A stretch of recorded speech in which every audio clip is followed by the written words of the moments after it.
जात बानी छोड़ के दुनिया सुन ला हमर जान हो। जात बानी छोड़ के दुनिया सुन ला हमर जान हो।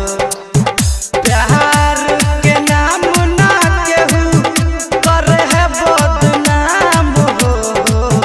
जात बानी छोड़ के दुनिया सुन ला हमर जान हो।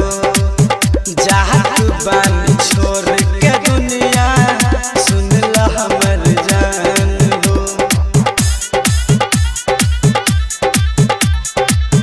जात बानी छोड़ के दुनिया सुन ला हमर जान हो।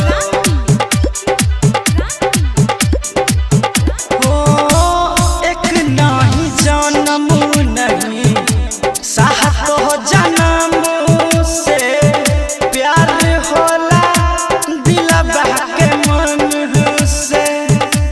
मजनू यही रंझा के भइल नहीं जीत हो।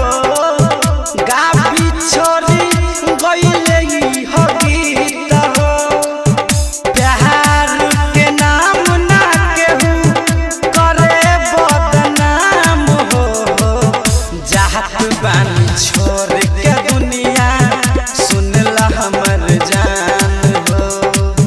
जात बानी छोड़ के दुनिया सुन ला हमर जान हो।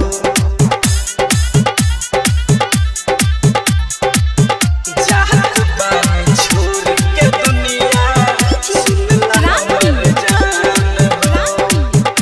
जनता रिकॉर्डिंग स्टूडियो पतरघट। मिटा गइनी सबके नजर में घर परिवार से। छोड़ी गइले दुनिया जहान के।